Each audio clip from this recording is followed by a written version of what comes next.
indication that the chemical companies are asking for this in the status quo. The little f is that the governments begin the process of moving the additive chemicals with the phase out for restriction they will be implemented for these industries to assume the U.S. industries will represent their actual interests. The D is the U.S. chemical industry is eager to see it ratified by the Senate because the U.S. representatives can actually sit down and watch the Stockholm meetings where currently they can't actually do that within the status quo. The second argument that this issue is uniquely key because countries propose new chemicals all the time without getting a say means that you are uniquely pushed out of the situation. The next argument is that the economy is uniquely low leading to an economic collapse. The first argument is investor confidence of the U.S. DEX fell for the week. This was the biggest fall since January. The second argument is investor confidence is uncertain with regards to political instability with regards to Ukraine and other instances. The third argument is that business confidence is greater than one half of small businesses say that they are not confident at all. The fourth argument is the U.S. Census Bureau said that the number of business startups intersect with the number of businesses who are actually leaving the economy for the first time ever. The links one is the plan ratifies and implements the Stockholm Convention. Little a is the direct interaction of government reaching out to these kinds of interests. The little b is it allows U.S. chemical industries a seat at the negotiating table. The little c is it prevents the economic summary rulting of the treating regulating U.S. pharmaceutical corporations means that it is always shoring up the kind of business interests that exist in the status quo. The internal link one is that chemicals are uniquely key to the economy. The little a is that it's the largest manufacturing industry within the United States. The little b is that any of the top sectors of the U.S. manufacturing. The little c is that 15% of the global chemical shipments come from the United States. The little d is the investment is over $56 billion in 2011. The little e is that one-fifth of this income is directly a result of chemicals. The impacts this will inevitably lead to a U.S. economic collapse to the point that you collapse manufacturing because the chemical pharmaceuticals don't get a seat at the table in determining what is actually banned. As an indication why this would always lead to a U.S. economic collapse to the point this becomes trier where people are literally just trying to access resources in order to be able to literally just feed their children. As an indication why this will be trier inevitably leading to a global resource conflict which inevitably goes nuclear when someone gets access to a nuclear weapon because it's a trier die. We say this always creates a death cloud that blocks out its sudden ensuring global extinction. Yeah, Logan. Yeah, why haven't the inclusion of the 12 current POPs caused the collapse of the economy? The inclusion of the 12 POPs is uniquely different because the United States did that on their own. This means that immediately this organization can include new POPs into this kind of agreement without the U.S. actually getting any kind of say on that. Yeah. Our argument is that the chemical industry wants to be a part of this, otherwise future regulations from the Stockholm Convention collapse the chemical industry. Advantage 2 is science diplomacy. A's uniqueness. The first argument is that they are excluded from global chemical talks in the status quo because of the failure to ratify. The little A's, they don't actually get a seat or any kind of indication of what is going on. The little B's, there's no other country that wants to listen to their input at the point that they're not actually at the table. Little C's, the U.S. Department of Assistant Secretary said it's a huge problem. The U.S. is uniquely at a disadvantage. Little D's in 2006, they acknowledged the opinions of Greenpeace before the United States. What? The next argument is the Department, the Department of Administration of the EPA said the U.S. has qualms with regard to the scope of pending proposition to the regulation with regards to who specific chemicals, but cannot actually weigh in on the kind of decisions that actually happen. The F is the Congress failure to ratify post the U.S. representation of the U.S. representatives on the sidelines of this and on the sidelines of this with regards to the conference in Uruguay is impossible for the U.S. to actually demand any kind of leadership on POPs. The 2 is the U.S. refusal to participate in the Stockholm edition. It looks like the U.S. is out of the international scientific negotiations. It says that what it always inevitably kills our scientific diplomacy. The third argument, this issue is huge and uniquely important. The little a is that 9 new toxins in August alone is an indication why this uniquely triggers this kind of impact. Link 1 is the passage of the symbol of Stockholm gives the Obama administration and the U.S. as a whole a seat at the table for the future global chemical talks. The 2 is this jumpstarts the science diplomatic engagement when the U.S. jumps on the treaty. The internal link 1 is that science diplomacy is the answer to solving back for the multiple threats to human survival. The little a is the little 2 is the U.S. scientific diplomacy is key. Little a is the fact they have the best technology, the most money that's invested in this, and the ability to export quickly and efficiently. The day little a is governments, specifically international governments, fail to resolve environmental degradation, poverty, HCO, water shortages, and disease spread is an indication that it always leads to social instability and revolution. Little b is that always leads to the autocratic governments being able to take over, which always leads to human rights abuses and extremism. This is the root cause of the failed states. Terrorism and proliferation is the point where these countries don't actually have any kind of control. The second argument is that science diplomacy is always key to international collaboration. The tangible scientific relations are to trade problems is boost the U.S. image abroad by commitment to these kinds of problems. The 3 is specifically key to threat posing by nuclear weapons, safeguard developments, and safe nuclear energy. The impacts 1 is extremism, rapid proliferation always inevitably leads to extinction.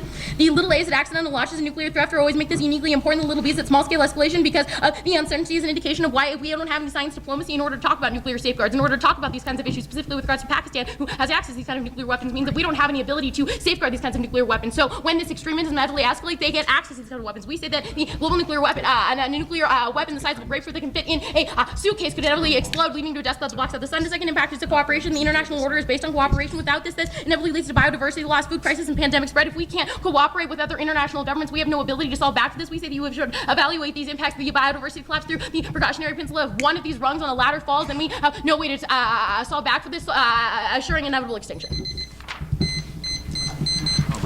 Scary.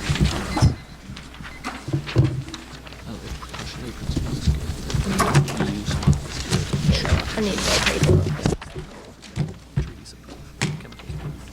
Okay.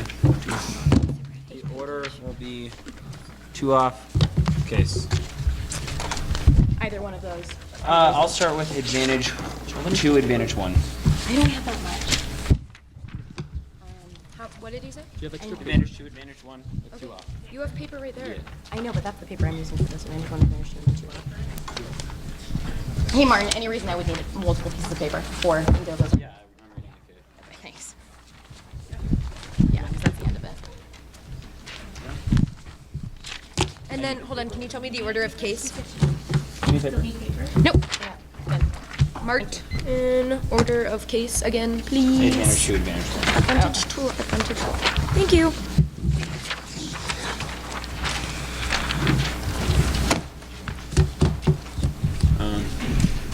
Actually, there will be another on top of case on solvency.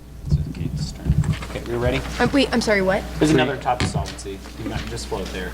It'll be easy. There's another on solvency. Yeah, And you want solvency where? on top of case. On top of case. Cool. Okay, we ready? Anyone need the order again? Yes, I'm much louder than that. Much louder.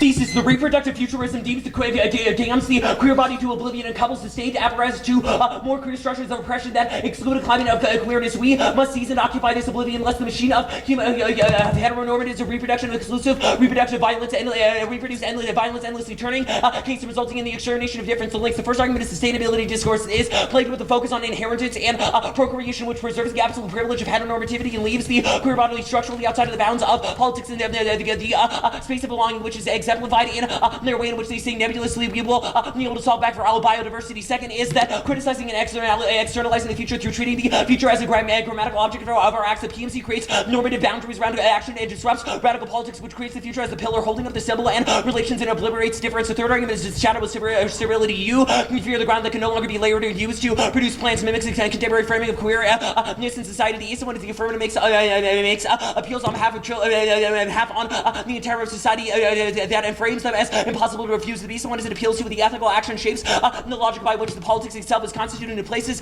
ideological limitations on acceptable politics. The first argument is the replication of an idealized environment is a promise of perfection in the future. The impact is endless violence. The east one is protecting the child. The shadow of the child grows daily, and we must constantly seek to protect it from the encroachment with otherness. The beast one is constant vulnerability of the innocence of the child, places the queer in the crosshairs of social forces and maintains sameness. The disease one is this innocence is never actually actualized, which justifies increasingly violent acts on the self. As we fail to actually protect the child, we continually lash out against those who might be threatening, which justifies inevitable conflict. The second argument turns case. The one is the alternative forms of being preclude their future allegiance to the future is allegiance to sameness. The one is that replicates the harms of the status quo and fundamentally makes cooperation in science technology impossible because it means that we inevitably have enemies that we see all around us, which prevent cooperation. It also fundamentally terms advantage one because economic cooperation, etc., become fundamentally possible. The one is fundamentally and also a conservative and valueless leads to no value to life because it places limits on transgressive desire and turns life into a hollow shell that you become slave to the future child. The alternative: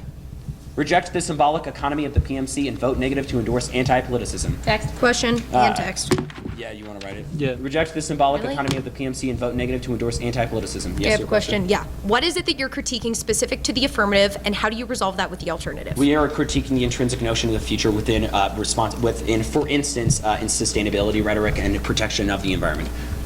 Text. Yeah, I'm ready. He's writing. Solvency: the first argument is the alternative creates effective resonance of temporal backwardness that is necessary to turn away from reproduction futurism. The second argument is evasion. It's not a directed act, but an act of evasion that would allow the future to persist while positive the queer subject in a slanted relation to it. The third argument is permutation of PMC. The east one is that it severs out of the rhetoric of the PMC, but also the intrinsic link of the environmental protectionism that is the advantage to the beast. Someone is an object which is a voter for advantage in education because it creates a moving target and makes it impossible for us to pare them down to a specific strategy. The beast one is an object orientation. The permutation introduces an object as a means of making the alternative intelligible, which compromises the pure negativity and transitivity of the all, which we isolate as key to solving. EPA credit said. What? Uniqueness, CPA credibility is high on the rank. The first argument is there have been attempts to solve regulations and regulations for an instance. Congress was attempting to block the EPA's attempt to block a mine that was in Alaska Bay. The second argument is the EPA has increased credibility. However, the eighth one is from the new director in July. The eighth one is she's more amenable than Jackson. The Republicans have specifically said that they are willing to work with her because she has been seen as taking a pointed approach that is not going to threaten specific interests. The third argument is also success. There's also been success in Great Lakes. The eighth one is a balanced H2O provision is increased autonomy. The links. The first, the plan cost is overcharged to the EPA. The first argument is it redirects vital personnel towards the implementations of the Stockholm Treaty and the naming of specific chemicals. The second argument is the budget is very fragile and at a risk of slashing in the status quo. This is because the GOP has already slashed at 18% over the past few years. The third argument is the treaty requires 10,000 different permits to be issued, which would take on a massive overcharge to the EPA. The fourth argument is it increases the political pressure to cut the EPA. The eighth one is that it creates an excuse for the GOP to say it creates an excuse for the GOP. Yeah, that'll get to that later. The eighth one is the treaties are unpopular because of sovereignty and state rights. This looks like the EPA is enforcing an unpopular treaty. The internal links to CPA credibility is key. The first argument is regulation against the Great Lakes. The eighth one is 130 global endangered species are being protected by EPA programs in the statu quo. But the second argument is Great Lakes are worth $45 billion worth of agricultural industry and $60 billion within the aqua industry. This is also an internal link to their economic argument because the manufacturing sector is key to the prevention of algal blooms is key to prevent 75% of the manufacturing from actually being able to export within the region. In 2011, 1/6 of the Great Lakes, 1/6 of Lake Erie was covered by algal blooms. It has only been EPA efforts at cleaning them up that has been able to solve back the impacts, cross-apply their biodiversity impacts, also cross-apply their economic impacts. We are able to internally turn both of them. Now the case. Turn first. Solvency, well, yeah, this is just options. The first argument is malaria is there are unique malaria efforts in the South. 16 developing nations, including India, are using DDT as a treatment to malaria. The reason why this treatment is uniquely effective in Sri Lanka has reduced malaria to 3 million from 3 million cases to 18 cases, which is ridiculous. The studies also say that 61% of 61%. What is it? 61%. It can solve about 61. Yeah, it can solve about 61% of the length. The first argument plan spills over to the third one. The ACA line is the treaty regime bans the use of DDT. This is also uniquely true because the United States has been in cooperative efforts with Ghana to lid the other nations. The reason one is gives the World Health Organization momentum to ban DDT by pointing to the United States and saying that they have banned it as well as the impacts as malaria death is bad. The ACA one to Johns Hopkins indicates 300 million people are killed by malaria. The stats go to the the 1 million are die directly as a result of the disease and there are unknown deaths from complications. The second argument is yeah. That's good. Case. First argument is there is inevitable cooperation. The east one is the United States private sector is the United States private sector is integrated with the world economy. So the United States exports to functionally every country, and every country exports to the United States. Private sector is the private sector cooperation is the uniquely best instance of cooperation that creates diplomatic ties that necessarily spill over. The east one is that economic ties are entrenched in the United States. U.S. hegemony allows the United States to expand alliances to virtually every country in the world, which allows for some amount of cooperation. Cooperation go to the the next third argument is that there is science cooperation over fracking. The east one is the United States is looking to export fracking towards Japan. It's also looking to have cooperative programs within Alaska with Japan over Alaska. The United States is also looking to try to be a leader on go to link level, internal link. Okay. First argument is there was no risk U.S. cooperation is going to be able to solve because the first argument is inherently conservative. This is proven by environmental regulations and the U.S. failure to act on global warming. The United States only acts in its self-interest and does not do anything that would actually harm its economy, which means it's definitely not going to be able to solve back for any of your impacts. Now to go to the impact level, the first argument to start is able to solve back for all of these nuclear cooperation. It proves that we do not need to have this kind of science technology to have cooperation over nuclear issues specifically. The next argument is there was no risk of accidental launch. There would have to be so many nuclear weapons that people thought that there were so many weapons on the blips on the radar that they would not have second strike capabilities. It's literally never going to happen. 80 years of proof disprove this. Needs to send cooperation on biodiversity. The United there was no very little terminalized impact. 99% of species have all died, and they can do an isolated single invasive species. Go to their internal link on the other picture. The economy is responding manually resilient. The first argument is there have been 47 recessions in U.S. history, and there have been 2 double recessions in the past 50 years, but there hasn't been an economic collapse. The second argument is the economy is empirically able to survive even the worst of shocks. The economy survived the 1973 OPEC oil embargo, the functional collapse of manufacturing, the 80s, the dot-com burst, and the 2008 recession. The third argument is that financial and monetary policy is able to solve back things like quantitative easing and bailouts can inject immediate liquidity in the market. Also, we are more resilient than we were in 2008. We have less unemployment now than we did. Less unemployment now than we did with net. And also, banks have a ton of money in their cash reserves, which means they're more resilient.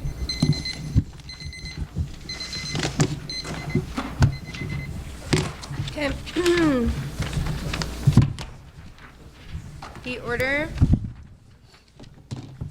is the dissad.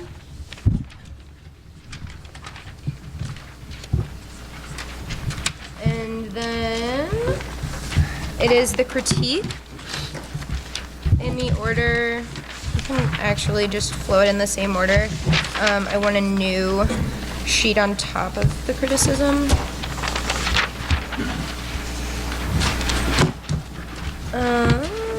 Can I have that alt that they handed you, McKay, please?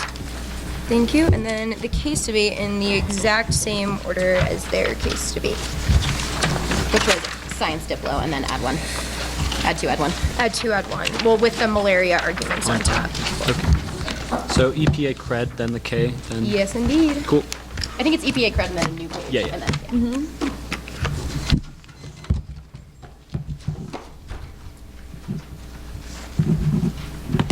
What does that say?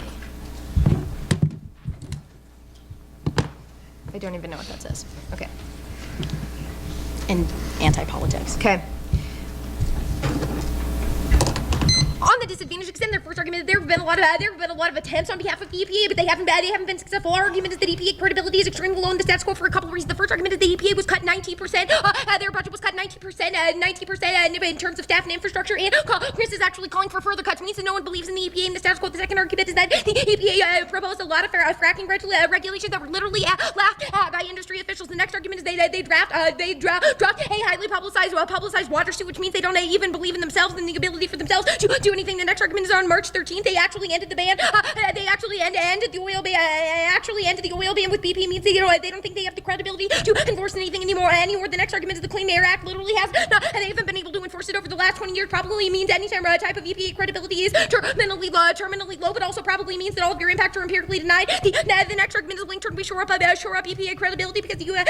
interacts with the international consensus. The international community has been criticizing the EPA for a long time for not conforming to the international interest. We actually solve this back. That's all of our advantage two and advantage one arguments. The second argument is linked to, and we say the bipartisan support for passing this is actually high in the status quo, which means people actually rally around the EPA. It gives Republicans who generally hate the EPA a reason to support the EPA. The next argument is makes it look like the EPA is responsive to the issues of chemical regulation, which probably make people like the EPA. But the next argument is removes the EPA burden, which means they have more money and the ability to monitor other things because the international community now monitors the persistent organic pollutants. Probably good for the EPA. The next argument is that it actually pushes the EPA towards discussion with the international community. But the next argument is no link. It's not perceived because the EPA already regulates these arguments. They already say they still have the regulation. On the impact debate. We tell you that they would absolutely never devastate the Great Lakes region even without the EPA because the Great Lakes region is $45 billion, which means that the farm lobby always preserved this, but also that Republicans and Democrats would never actually push against this, which means the EPA is actually absolutely not key, but also the fact that we solve back the entirety of the diss, that probably means it doesn't matter.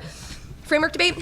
A is the interpretation. We think the judge should evaluate the grounds of comparison between the affirmative plan and competitive policy option enacted by the government. The judge should evaluate the plans of competitive policy option between competitive policy option enacted by the government. The B is a violation. They're not a competitive policy option enacted by the government. The C argument is the standards. The first argument is fairness. We say that the government should be allowed to set the framework for the debate in accordance with the PMC, allowing them to read the criticism, allows them to move the entirety of the PMC, which was really bad. We also say predictability. We say the resolution should be the epicenter for predictability, allowing them to read this totally moots all of our prep time. We also say type of specific education. That's unique reason that partly is a good thing, allowing them to read this totally moots any type of specific education, but also judge intervention. You make the judge evaluate hard policy. We make the judge evaluate hard policy consequences rather than nebulous discursive impact. The D is the voter. We say if you buy any of the above arguments to reason you voted against them for reasons of fairness and competitive equity. The next argument is abandoning policy making in favor of ideological discussion. Always abandons policy making and turn us into nihilists. We never have the ability to solve anything, but we also say the policy making is key to real world activism. You to understand how the world in which you want to change acts before you do anything. The next argument is on their links page. We are on the impacts page. We say the notion of the future is always inevitable for a couple of reasons. The first argument is people always want to preserve themselves. Human nature to do anything that you can in order to survive and think about how things in the future will affect you. Now, the next argument is that of realism. We say that realism is an inevitable international system, not only in the United States policy making, but also in the international policy making, which is always a reason that these states will attempt to preserve themselves with anything necessary. Means that they will always use nuclear weapons in order to think about the notion of the future. Also, the nature of science is to preserve the future. We literally have made so many scientific innovations in the past years in order to preserve the notion of the future. The next argument is that we so it's ingrained in human nature, but also ingrained in silence. The next argument is talking about the future. Talking about the future is also inevitable in debate. You don't have the ability to solve a bunch of debate rounds, and not making any role of the battle argument or any ability to solve spell for. But the next argument is no link. We're not doing anything. We literally don't change anything, but the next argument is you actually link to your own criticism by reading the dissent means that if it's a matter of claiming these arguments probably a reason you link to it and a reason you reject these arguments. Now the next argument we say talking about the future is a really good thing. We make the argument that being able to talk about biodiversity and solve for biodiversity means we solve asexual beings and the ability for asexual beings to reproduce in the future, which is probably a good thing. The next argument is we are trying to solve for Mother Earth, and talking about the future is key to solve for Mother Earth, which is always good to be key to solving for feminist bodies. That's the argument about environmental feminism. Now feminism relates to their bodies, but we also say talking about the future is what leads to medical innovations. The fact that we're trying to preserve ourselves for the future is reason that people have innovations, reasons people make anti-malaria drugs and antiretrovirals. We tell you in order which you no longer think about the future, medicine literally no longer exists. It means massive amounts of people die, but also that the people that would die would be the people in poverty, and the other that you're talking about, the enemies, the lower people that you're uniquely talking about, and you don't have the ability to solve this next argument is all of the affirmatives unique impact turned all of this criticism, which is a argument that you uniquely outweigh. We also tell you that talking about the future is always going to be key to getting people out of poverty, but also talking about the future is always going to be key to preventing war. We have to understand how the future functions in order to avoid going to war. You say that AF appeals to society. We say that these arguments are inevitable because of human nature, but also that these are all around. We also say that we have the ability to solve for the future child in the affirmative. Also, we don't see anyone as enemies. We solve this. That's inevitable in a world. We also make the argument that we're key to talking to the international community to make sure that we preserve the queer body alternative debate. Did this say endorse anti-politics? Yeah. Okay. Perm do both the affirmative and endorse anti-politics. Pass the affirmative, do the affirmative plan, and endorse anti-politics. We'll make the double-blind argument either the alternative is so strong to overcome the links inherent in the plan, or the alternative is too weak to overcome any of the links inherent in the status quo. Probably a unique reason that the perm always solves your perm pre-absurd. Talking about environmental protection, we're winning arguments about why environmental protection and thinking about this is uniquely good, which is probably good. We also make the argument that the alternative always sees the political to radical conservative who would always do bad things within making it inherently violent and always using nuclear weapons, which is always a dissent to the alternative. We also tell you the alternative doesn't have any ability to solve any of the AF means that the AF is 100% dissent to the alternative. Anything else? Cool. Malaria. You're just wrong about this. Malaria, DDT is regulated in Annex B of the treaty, which means that there are exceptions. DDT is actually allowed to be used on malaria and certain exemptions for the country. Maybe you should have done your research a little better. So the United States already limits DDT use in the status quo, but also there are things like bed nets and pills. I took a bunch of pills to prevent me from getting malaria. These things already exist in the status quo. Not a reason this is uniquely key. Cool. Sorry, guys. Advantage 2. You say that these arguments are inevitable because we have things like the private sector. Look at the fact the international community is moving away from listening to the United States and the status quo because we're refusing to do things like ratify the Stockholm Convention. Means we don't have a unique the ability to have a unique discussion. You say that there's cooperation over fracking. We're making the argument that we're the key internal link to people listening to us fracking because otherwise people don't take us seriously because we're not doing this. You say that there's no risk cooperation solves because conservatives. We say that we actually solve this argument back because we do solve the conservative nature of the United States. You say that START would always solve. We say that START will fail in the future without further United States scientific diplomacy, but also you say there's no risk of an accidental launch not responsive to our terrorism scenario, but also they say no response to biodiversity because species die. We tell you that we don't know when these integral species are going to die. I don't even really need that argument. Chemical industry. No. You say the economy protects time. You say the economy is resilient, no economic collapse. Look at the fact that 2008 left us uniquely vulnerable to economic collapse, but also look at the fact that when the economy decreases, that persons of poverty and people of poverty are uniquely hurt. People of poverty uniquely hurt, and poverty actually happens. You say there are things like OPEC and oil and other things, but we'll always have collapses. Look to the fact that we're fragile in the status quo, but also look at the fact that chemical industry is uniquely key, never gonna crash. To the chemical industry, you say that other things always have the ability to check this back, don't have the ability to check back things like poverty. Look to their conceding arguments about why the chemical industry is uniquely key means when the chemical industry crashes, there are other things crash because people literally don't have the inputs to make products. You make the argument that there's more resiliency because of unemployment. Look at the fact that people are just dropping out of the sector, not that people are uniquely hired. Also, you make the argument the bank reserves. We make the argument the bank reserves are actually decreasing in the status quo. Extend all of our uniqueness arguments as a reason 2008 proves that we actually don't have as many bank reserves as we would have in the status quo. But also, these arguments are responsive to the fact that people will be in poverty as a result of collapsing the chemical sector. Ugh. The order will be the criticism with framework on top, and then it will be the EPA dissad, and then it will be science diplomacy, malaria, science diplomacy, chems. Logan, give it to me again, please. Yes. Framework, the K, Okay. the dissad, the case turn.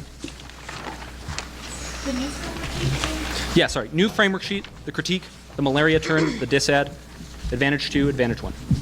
Okay. Advantage 2, advantage 1. malaria argument, the critique. Malaria, then this had the 2-1. Malaria before the dissent? Yep, and there will be an overview on top of this. Ready? No, sorry. Right on. Gucci? Okay.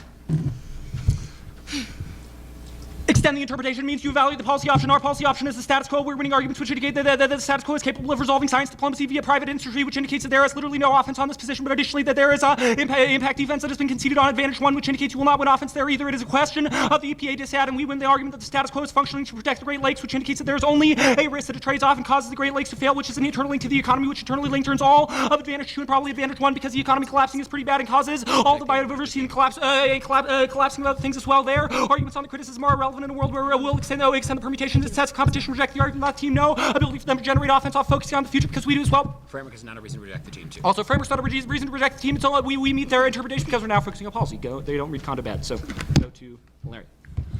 Not going for malaria, extend the argument that there are exceptions. This is terminal defense. This is terminal defense, yes. Go to the EPA dissent. Regardless of all of their uniqueness arguments, they have not indicted the fact that they are protecting ballast water in the Great Lakes and the status quo, and they are also fighting the ag lobby and enabling them to have protection against phosphorus-based fertilizers. A cooperative agreement between the United States and Canada published a study on Lake Erie specifically, which is a lake that we isolate as being particularly crucial, both because it has access to the St. Lawrence Canal, but also because 1/6 of it was covered by eutrophication in 2007 in a world where you have conceded that has the potential to cause massive damages to the manufacturing sector because it precludes the ability of ships to go through the canal. We will win internal link turns to the entirety of your manufacturing advantage. You make arguments which indicate that the attempts have been successful in the status quo or not been successful in the status quo, and their budget has been cut, but you've conceded that this budget cuts have not been sufficient enough to trade off with Great Lakes in the status quo. That is not an argument which you have made, which means that even if they are not focusing on the Clean Air Act or on oil bans or on fracking or anything like that, it is entirely irrelevant because you have not read an impact to any of these arguments. You make the argument that, but additionally, the further cuts have been already been defeated in the Senate in the last couple of weeks, which indicates that future cuts are not coming in the status quo. You've conceded that Congress that the attempt to block the mine in Alaska via the EPA was going to be challenged in Congress and then was not because the EPA has general credibility. We isolate this in the context of the new director who is much more popular than Lisa Jackson was, and the GOP is generally down with her. These are all arguments that you've conceded. You say that fracking measures were laughed at, irrelevant. You say that they dropped the H2O suit, also irrelevant. You've conceded that their credibility is high enough in the status quo to be able to resolve the question of the Great Lakes. You make the argument that they would end the oil ban, irrelevant. You say that the Clean Air Act is not being enforced, irrelevant. You say that they are terminally low in the status quo, irrelevant. There is literally no reason why their credibility is not too low or not low enough to regulate the Great Lakes in the status quo, which indicates that we are winning the only internal link or only unique disclaim for the internal link scenario that we are going for. You have conceded that the Great Lakes are being adequately prioritized in the status quo, which means that there is only a risk of a link go there. Now, the first argument is you can extend the personnel trade-off. There are over 10,000 permits that must be issued in a world post plan, which indicates that they would always be linking to trade-off and personnel focus. But additionally, the budget link goes entirely conceded in a world where they've conceded that there are not going to be future budget cuts because they were defeated in Congress, but that there is a propensity for backlash in a world where they are perceived as acting out against GOP interests. There is only a risk that future budget cuts preclude their ability to focus on the Great Lakes. They have conceded the reasons why it is not politically popular, even if the chem industry is generally behind it. The Republicans have shown amazing resiliency to what is good for them when it comes to international mechanisms. We will isolate Rick Santorum, who, even though he has a daughter with a learning disability, still is rejecting the UN Convention on the protection of people with disabilities. He says that it does not affect Americans, which means it doesn't matter. The GOP does not care about whether chemical industries are important because there are alternative reasons why they would reject. You've conceded Martin's 2 warrants, which indicates that it is an issue of giving up United States sovereignty to other nations, but additionally it's an issue of states' rights and their ability to regulate their own chemical industries, which indicates which is also an argument which is contextualized to the affirmative, which talks about how state regulations are important in the status quo. The Republicans will always protect these regulations. You make a few arguments on the link level. The first is the link turnabout, EPA credibility, creating international consensus. You have conceded that we would not that it is irrelevant whether there is international consensus, and that is not internally to EPA credibility. Sorry, not taking the question. You have conceded that in a world where it is a question of the ability for them to have funding in the future and not a question of whether the international community generally supports them, they would not be able to regulate the Great Lakes. You say bipartisan support because of the GOP. You've conceded the internal links, or you've conceded Martin's 1 and T analysis, and I just made new analysis. You say that internal look more responsible because they're monitoring POPs in the status quo. Monitoring POPs. You also make the argument that they're already regulating POPs, which means that this is defense to your own link turn. There's no ability for you to get offense. It should solve all of the offense on the link turn. Additionally, they're already that's enough. You say that I'm sorry, I don't have time. You say that the Great Lakes are always preserved because of the farm lobby. You've conceded. I'm sorry, I don't have time. You've conceded that there are multiple reasons why the farm lobby is already has vested interests in alternative mechanisms for treating the Great Lakes. Mainly, they defend the use of phosphorus fertilizers because they view it as the internal link to a productive agriculture system, which indicates that they are pushing for the very chemicals which cause the eutrophication of the lakes and cause algal blooms, which we isolate as the internal link to manufacturing collapse insofar as it precludes the ability of ships to navigate specific channels. You say that you solve the DISAD. I don't think you do at this point. You have conceded that the Great Lakes is not only important because it's $45 billion of agriculture and $60 billion of aquaculture, which is a lot of money, over $100 billion. You have not articulated how much of the chemical industry will take a hit from this. If it's only a few chemicals, which is pretty much the only thing that the POP treaty has done so far, it's probably not going to be that big of a hit, which indicates that there is a larger risk of a link on this position. You've also conceded that in a world where we were able